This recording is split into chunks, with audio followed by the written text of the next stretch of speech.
Hi, I'm Dr. Betsy Greenleaf here with another episode of Body, Mind, Spirit.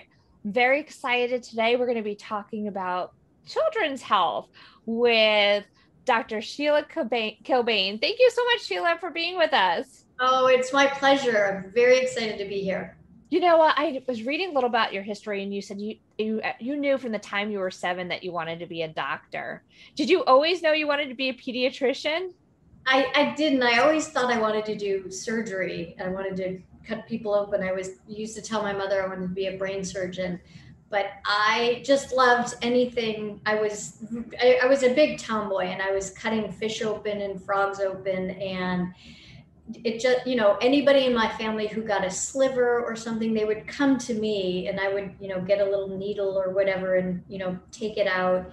So it was I always later on, now I realize how lucky I was to know so early on exactly what I wanted to do. So it was, that was a good thing. And then when I was a kid, I used to get these high fevers, and my mother would, I was the youngest of five, so she wasn't jumping to take anybody to the doctor's office. And it would be after a few days, I'd have this high fever, and she would then take me in, and I would inevitably get a shot of penicillin. And my doctor was this big, bald gentleman, and he had a thick accent, and I was really scared of him. And if you've ever had a shot of penicillin, it's like cement going into your thigh. And it was, I would get better, but he didn't take any action to figure out what was driving the illness. And so my mother on her own ended up taking me to the Cleveland Clinic, and I had some studies done, and turns out I had a kidney infection most of this time, which can be really serious, as you know. And so I took antibiotics for 6 months, and then I was fine. And it's one of so many things came out of that, I think, for me. And one was really understanding that we have to get to the root of things. And sometimes it's medication, and that is what we need. And it's also my mother knowing in her gut that something needed to be done, and she followed that intuition. And then for me, it was because I never felt like he never talked to me directly. Is that was when I did sort of say, I think I do want to be a pediatrician, so that, and I'm going to talk to the kids directly, and I'm going to give them options whenever possible. So I love that because that's one of the things I like about our pediatrician is that they completely ignore me when I'm in the room and they talk to the kids, and the kids are not used to that. They're always looking at me like, how should I answer? I'm like, go ahead, talk. You let them know how you're feeling. So, yes, yeah. that's one of the things I'm so excited to have you here is because, even though I'm a doctor, when it comes to my kids, all my medical knowledge goes out the window, and I like that mom brain takes over, and you just kind of get panicky like I want to protect my little offspring, and I'm sure you deal with that every day. So just for parents in general, do you have any advice of like how to even approach going to the pediatrician to begin with? Yes, and that's such, I'm so glad you brought that up, because it's a completely different world when it comes to kids. And we even if we see, like, I do see a lot of medical people, a lot of the parents of my patients are in medicine. And so I always say, you get to be mom or dad. You don't, I'm going to talk you through the same way I do everything else. And it's, so when you are at the pediatrician's office, for parents, I do encourage that. Is just coming with you know, with your questions, being prepared. That's always super helpful. And then depending upon the age of your kids, having a little chat with your kids ahead of time, so you get, what are their symptoms, because you can help the pediatricians come to the conclusion a little bit more quickly if we know what we want to talk about, and we know really what's happening. As you know, in medicine, it's people, we kind of talk around maybe what we need. And if we can get to the heart of things, sometimes that can facilitate the communication. And the other thing when it comes to, I think, nutrition, because I think a lot of adults, especially in the medical field, have started to shift their own diets and do these things for themselves, but they haven't figured out how to do it with the kids. And that's where I love to really help people. And that's why I wrote my book, because I wanted people to have a tool to help to make these nutrition changes with the children. I know, I think that's so important, and we'll just jump right into your book. So your book is called Healthy Children, Happy Moms, which, you know what, I have to say, if my kids are healthy, I am happy, because otherwise there's so much worry. But I mean, if you think about, when I talk about this in so many different formats, but your gut being basically the source of all inflammation and pretty much leading to so many disease states. And we don't, like, I'm seeing adults in my practice, and I can't undo the things that they did, as children. And if we just get them early and get them on the right track. It's so exciting to have these tools and to be able to start it young. And I kind of stumbled upon it, potentially similar to the way you did, is when I started right out of residency and I was seeing these kids, I was doing antibiotics and steroids and antacids. And it was when I was prescribing antacids to 2-month-old babies that I kind of was like, what's wrong with this picture? And so I just started to read a lot more and ask questions and listening, in moms, like, say, for a child with eczema and recurrent ear infections. And I had one particular case that I will always remember. And I'd been seeing him since he was born, and he did have recurrent ear infections and eczema, and mom was breastfeeding. And around the 7th or 8th month visit, she said, Sheila, I took dairy out of my diet and his eczema is improving. Wow. And we had actually already referred him to get ear tubes at that point in time because he'd had so many ear infections. And there was a snafu with insurance, and that the surgery got canceled. And, fast forward to the 1-year well visit. And the day before the well visit, mom had a big omelet, so a lot of eggs. And he had a big eczema flare. So she was already off of dairy and had this flare up with eggs. And so we said, okay, let's keep dairy and eggs out of mom's diet and out of Johnny's diet, and let's see what happens. And she came back 3 or 4 weeks later, and his eczema was completely clear. And he'd had fluid in his ears still, and that had resolved. So and she hadn't rescheduled the ear tube surgery. So I followed them for a little bit, and we were able to forego the ear tube surgery, and the eczema resolved. And, eventually he was able to put the dairy and eggs back into his diet. But at that moment in time, that was what was triggering his inflammation. So it's very exciting, because also when the kids come out of that crisis mode, moms are able to sleep better, and you don't have to be up on Dr. Google all night long. And it's just so by being methodical about how we're approaching things and looking at, we were changing one thing at a time and following him. And that was how I kind of stumbled on, wow, nutrition is playing a big role. I need to know about this. I need to understand what's happening here. Are there certain foods that you see tend to be the worst amongst your pediatric patients? Yeah, so I talk a lot about dairy and gluten, but before we go there, because that can be really overwhelming to many people, before we even think about dairy and gluten, we talk about just a lot of the sugar, the artificial dyes and colors, a lot of the packaged foods, and the processed meats and the processed fats. So those are things, the sugary drinks, that can be sodas, a lot of the sport drinks. It can even be juice. Just regular old fruit juice has as much sugar in a cup of just straight orange juice as there is in a cup of soda. Wow.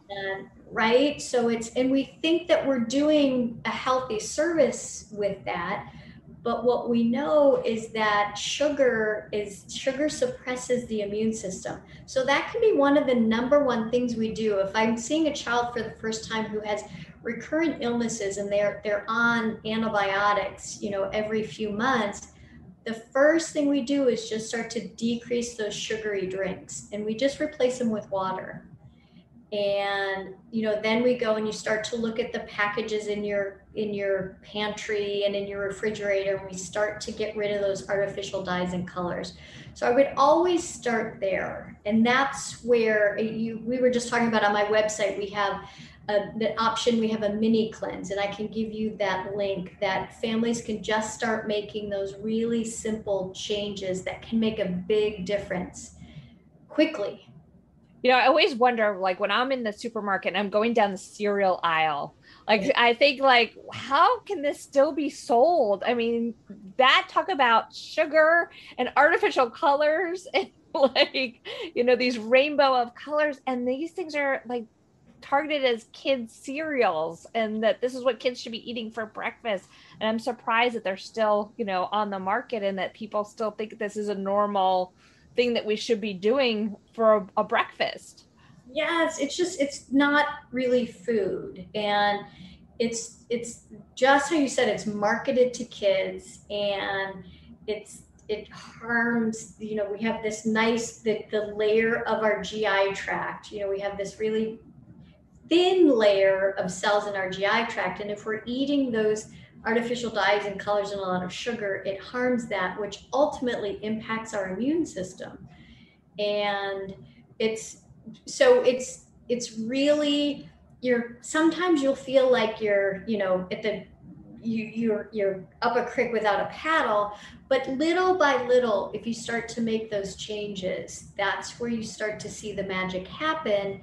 And I always even talk about having dinner for breakfast. I'd rather kids have a burger and maybe a little bit of a smoothie or a piece of fruit for breakfast than a bowl of cereal or a bagel and cream cheese, because that will be a big load of sugar versus having some fat and protein.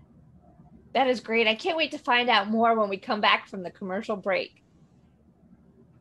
80% of women will develop a pelvic health condition at some point in their lives.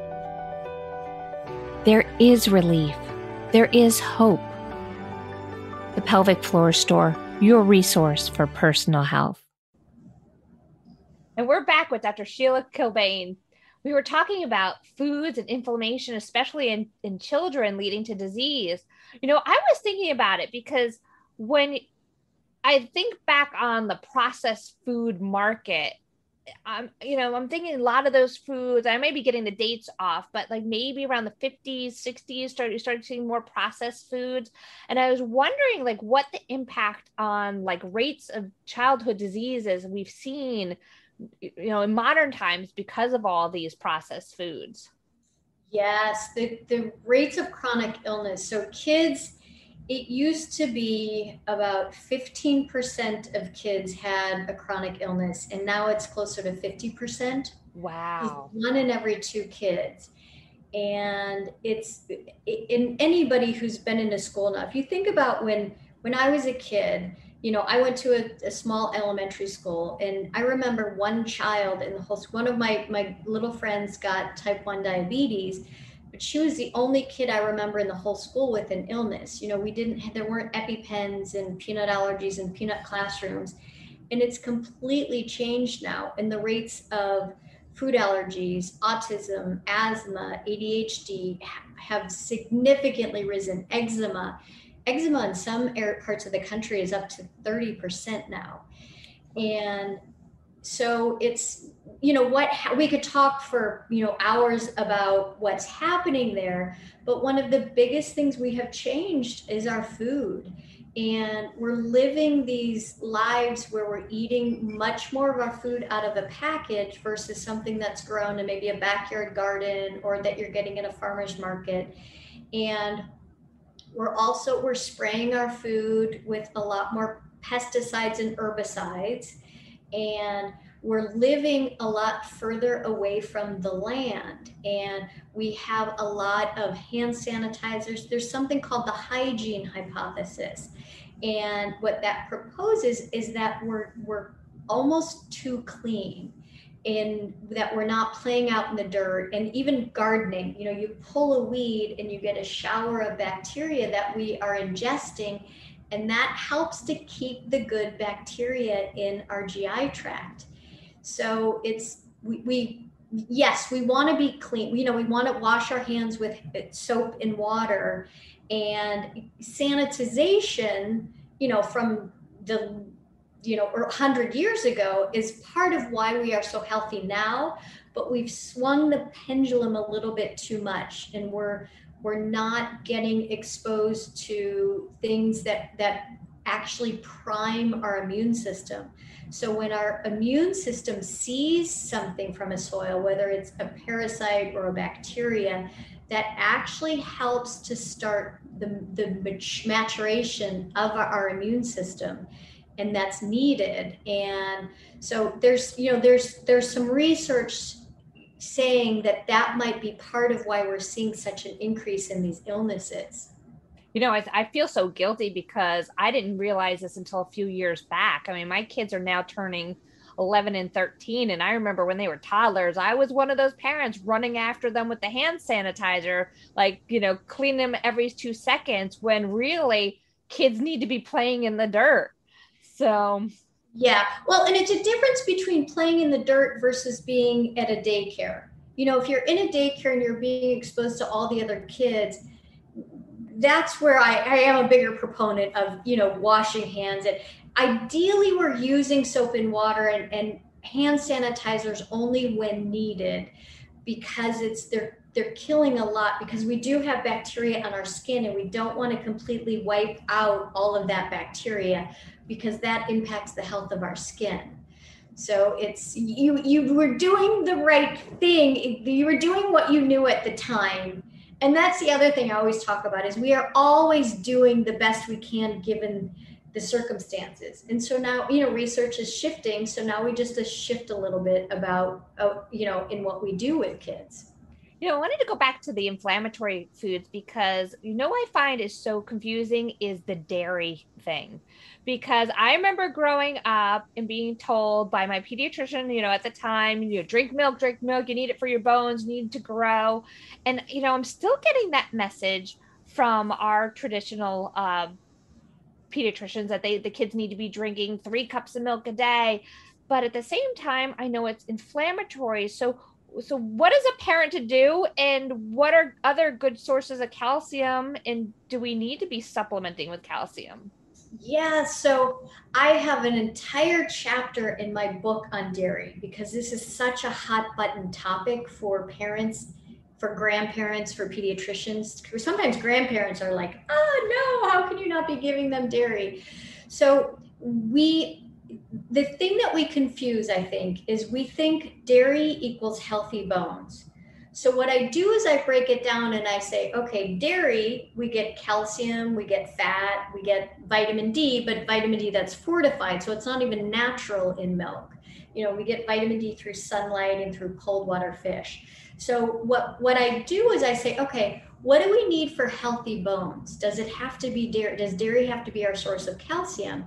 And when you really look through the literature, the reason that we say that we need dairy for healthy bones is because the dairy advertisers have been very effective at selling dairy as something that makes healthy bones. And so when you break it down, though, we need 4 things for healthy bones. We need physical activity, and that is number 1. No matter what age you are, we want to have good physical activity, running around, jumping, playing, climbing on monkey bars. And the second thing we do is we do need adequate calcium. We also need adequate magnesium. We need all of the other minerals that are required for healthy bones. And then we also need green leafy vegetables. We need vitamin K2. And that's through green leafy vegetables, which sometimes are lacking in children's diets. So we've got to be cognizant of that. And then the fourth thing we need is adequate levels of vitamin D.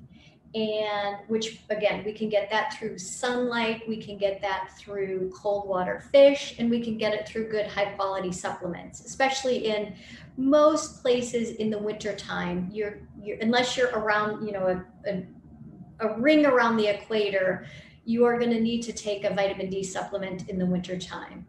And I can't stress enough that whether you look at Harvard or the Osteoporosis Foundation, the number one thing is physical activity with the ability to lay down bone. And there are many, many ways to get calcium. And it's bok choy is one of my favorite ways. And that people may say, what is that? But it's just, it's a vegetable it's in a lot of Asian cooking.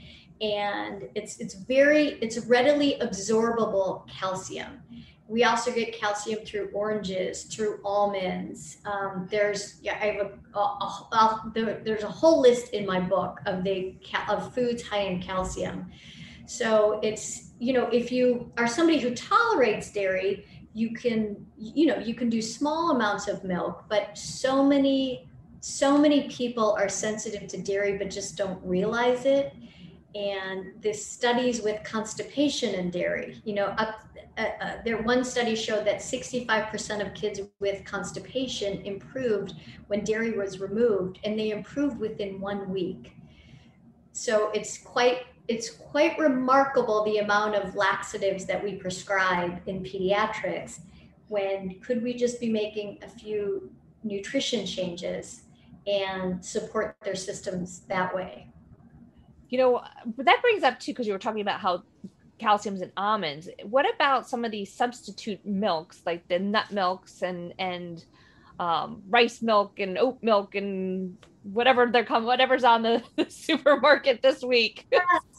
It's so some of those plant-based or nut-based milks will have some of them are even fortified with calcium, so they may have some more calcium, especially almond. So that's okay. And if you need to bolster the calcium, the amount of calcium your child is getting, then that's okay. But it goes back to, I don't think kids need 16 to 24 ounces of any of those milks a day. I keep it between 8 to 10 ounces if they like it and that's what they want to drink.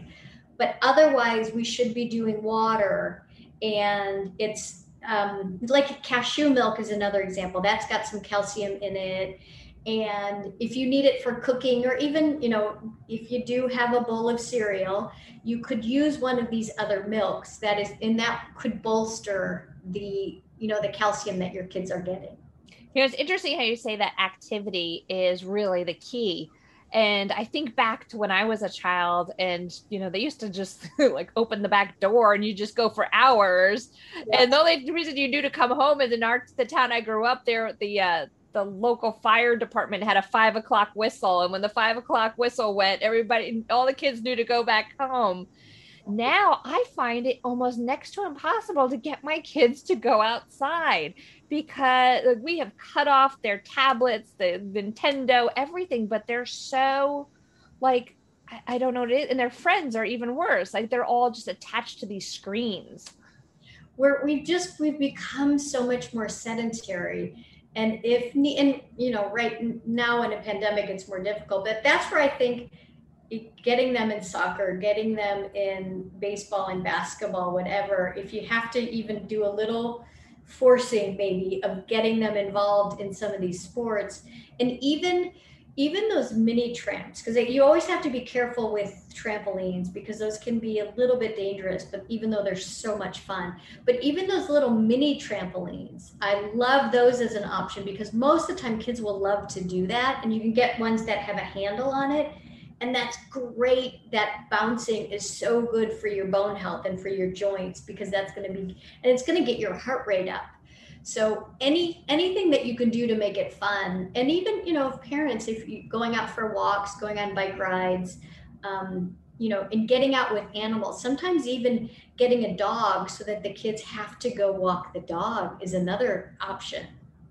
I like that idea. Don't tell my husband that one, because that's the one my kids have been trying to be like, can we get another dog? So my dog is too big for them to walk. He's 165 pounds. So. Oh my gosh. What Yeah. kind of dog is he? He's a bull mastiff. Very, yeah, he walks them. They could saddle him up. Exactly.